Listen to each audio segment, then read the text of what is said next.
Alrighty, welcome in for another episode of the Vitamin C's podcast, proud part of the CLNS Media Network. I'm your host, Tim Sheils, and I'm joined by my co-host and partner in crime, Wayne Breezie Brown. We're just popping in to talk about Grant Williams trade and how we feel about it. Before we get into it, Wayne, how are we doing, man? I would be doing much better when Jaylen Brown comes to life and signs this extension. It's a lot. It's a lot that's going to take to make that happen. I'm starting to understand that it's probably coming down to like language in terms of the contract and outs and things that go into these contracts. But overall, I'm feeling great. Celtics are continuing to make moves and finding ways to get better. And I know it's going to be tough to try to bring this in to figure out, well, how in the hell are we getting better if we lost our grit? Like, you lose Marcus Smart, you lose Grant Williams. And you know what? Lose is the wrong word. They were traded. And so this is going to be interesting to see how we're going to be able to tie this into the upcoming season, because I feel like those two players, those were your low down, gritty, grindy players that would just do things that no one else would do, the intangibles. Yeah, and I think looking at Grant, even just in the Eastern Conference Finals, as much as people might want to give him some grief for it, he was the only guy to actually show any kind of gall and guts to try and stand up to Butler in that game. And I know, obviously, people talk about poking the bear or such and such. I still need to give him credit for that, just because I think at a time he was trying to show some sense of resistance. For a guy who really lost his rotation spot, it sucks to see him go in the way that he did.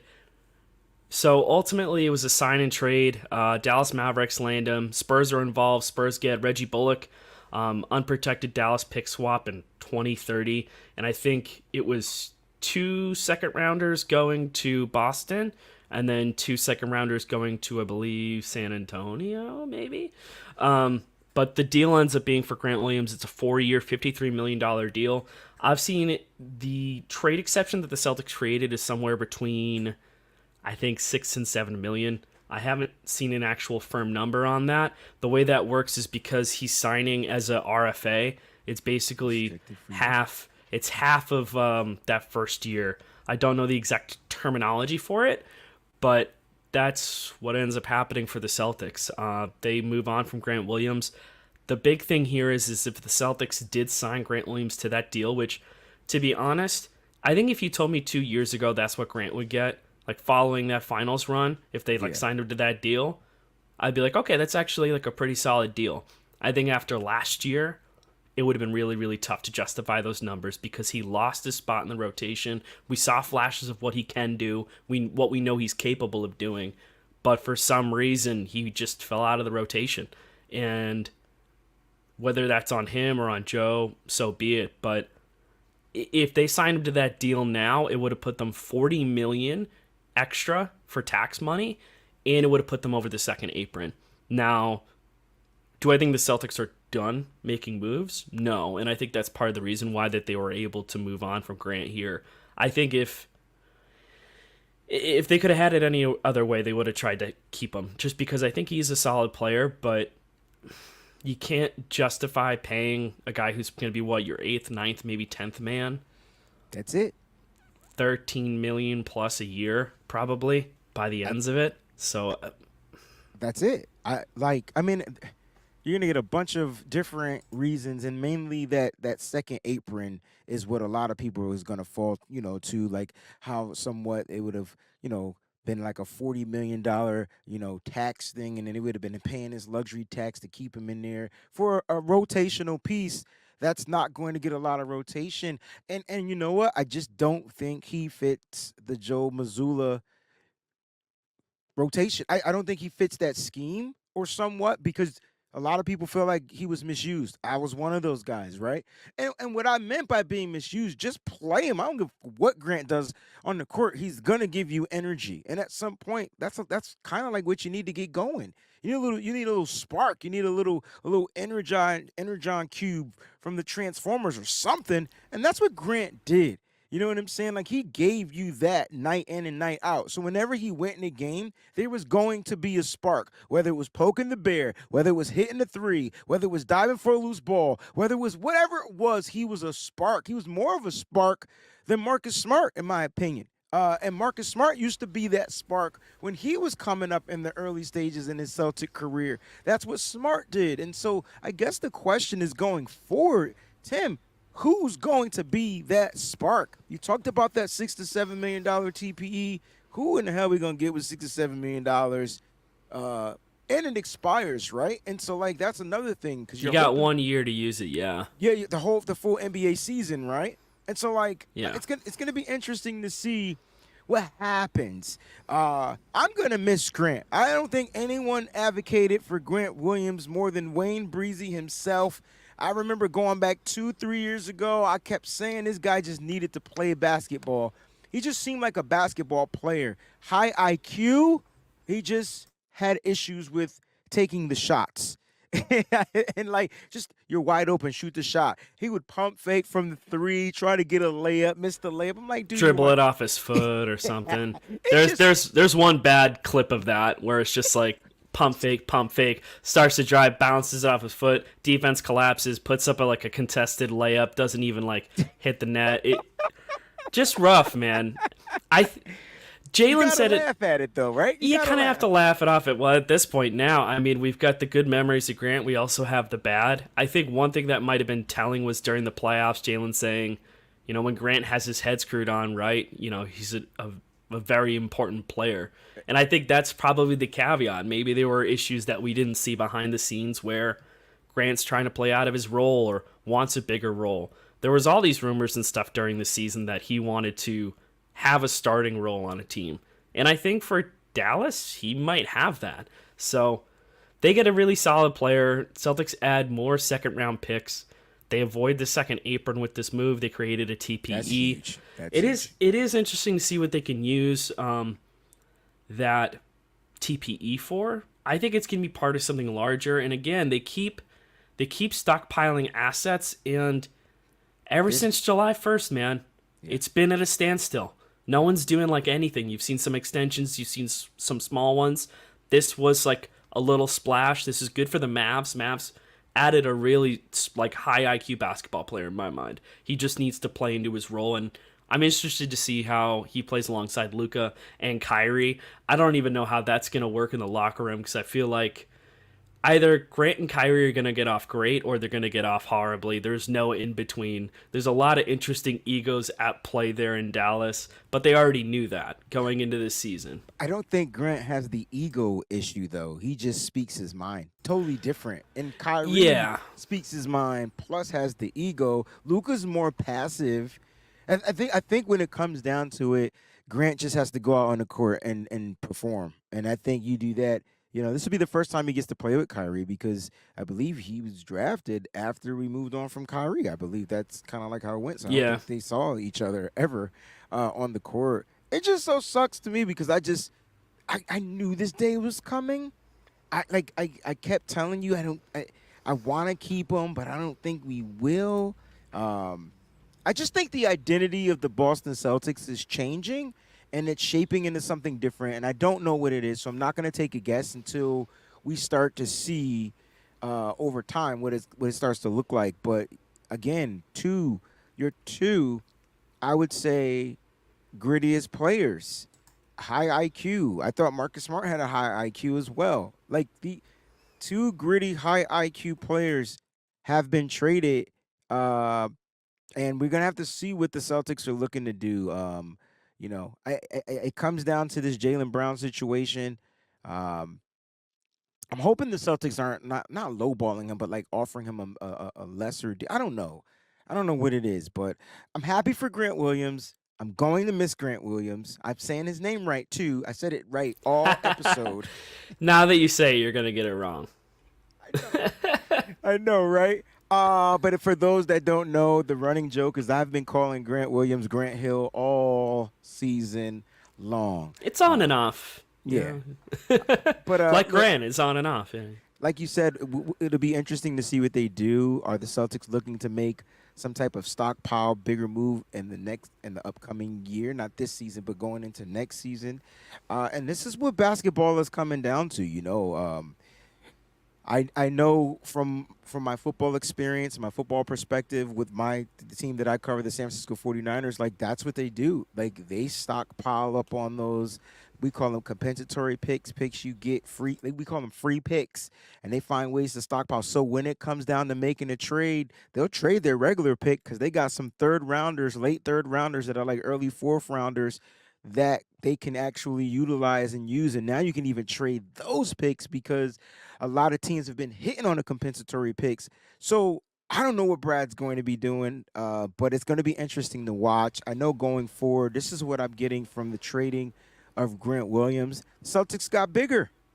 They added Kristaps Porzingis. You still have Al Horford, and now you got Rob Williams. So that's three bigs. You can go double big all the time. You're not losing size with Grant Williams.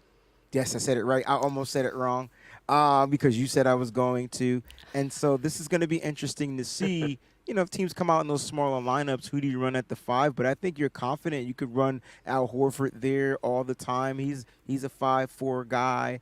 He could play the 5. He could play the 4. So it's going to be really cool to see what they do. But I do know the Celtics got bigger.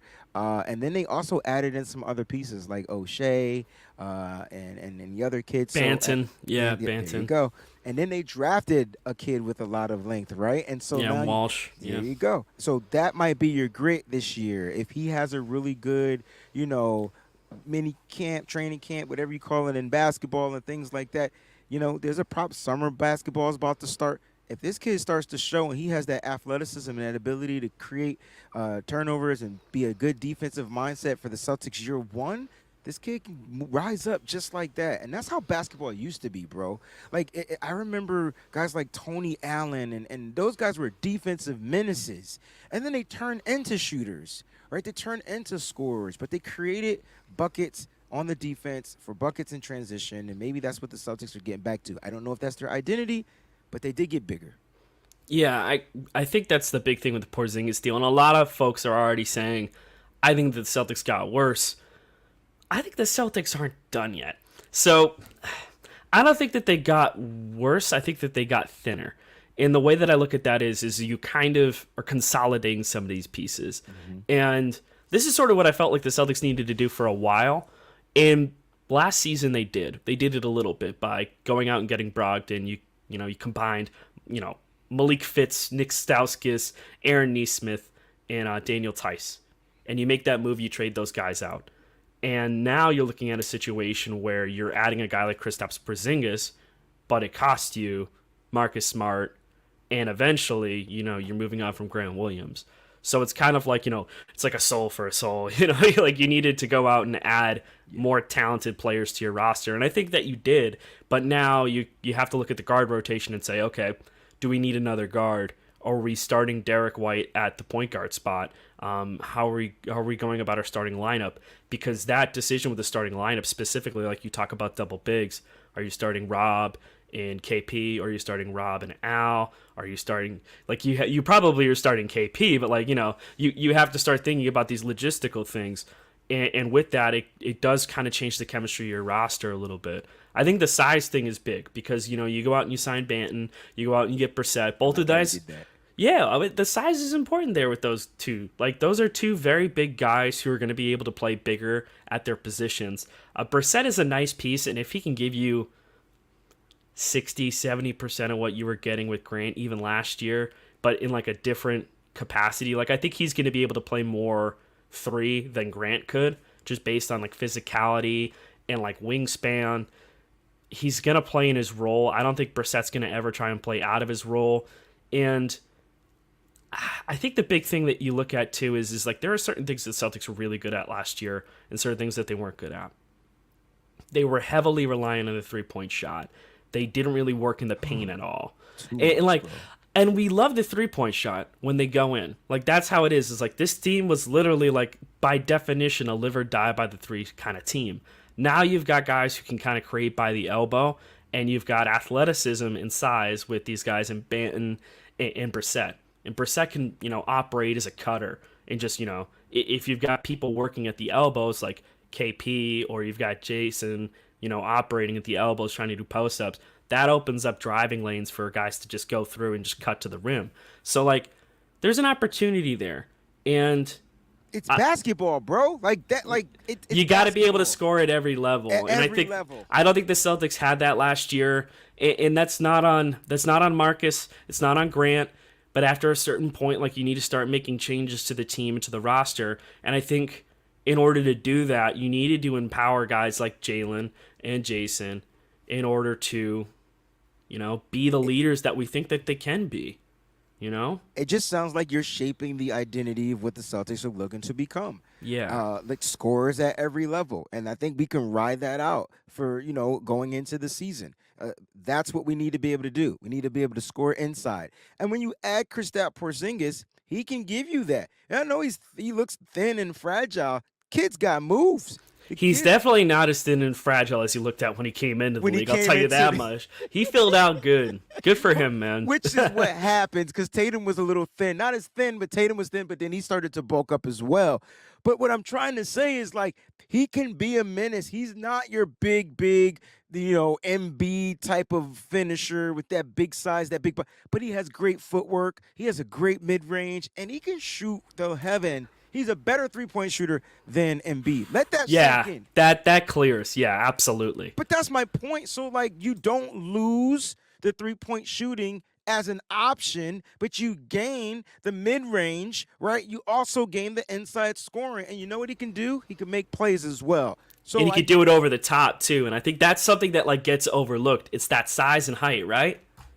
I can't wait to see this. I know we consolidated. That was dope. I like how you said that. I felt like I need to consolidate my damn bills right now. But I know we consolidated.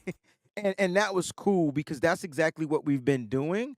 But this is where I go in trusting Brad. Because in his consolidation in year one, in his new position, damn it, we made it to the conference finals. I know that's not something to celebrate. I get it. We lost. I get it.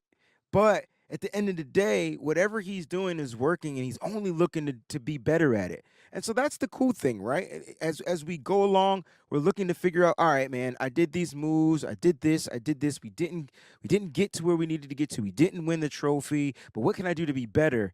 Maybe the consolidation thing is something you're onto, and maybe that's what they were looking to do with the bigs and solidify that because now you got the young, bouncy guy in Rob. You can manage his health. You can still find ways to manage Kristaps Porzingis' health, and you can find ways to manage the health of the old, aging Al Horford. This is like, it might be a perfect situation for Boston. You get younger at the wings. You get younger and trying to score in the paint, and this can be something that the Boston Celtics are looking to do going into the next season. Yeah, and I think that's really kind of where the catch is, right? Like, you have to keep making moves now. This is not by any means a finished roster, and I think after making a move where you dealt away a long-time Celtic in Mark Smart, you're moving on from Grant Williams, what else are you adding besides Kristaps Porzingis? And I kind of want to segue into it because I feel like it still needs to be addressed. Dame Lillard has not gotten traded yet. And I know a lot of people are kind of wishy-washy on it because they don't want to trade away Jaylen or, you don't want to pay Dame Lillard X, Y, and Z. I get that. I also think that you can look at some of these other teams around the league who are saying, screw it, we're going to go get the talent, we'll figure it out later. Look at the Suns, okay? Look at the Suns. They've got Kevin Durant. They added Bradley Beal. You've got Devin Booker. They got off of Chris Paul's contract. They still have DeAndre Ayton, and despite the fact that there were trade rumors around him, they're keeping him. That's a lot of money tied up, and they're going to have to fill out the rest of their roster. Don't get me wrong. Like, that's still very difficult to do, but they're not afraid to spend. And I don't think that the Celtics are afraid to spend. I think that they're remaking their roster.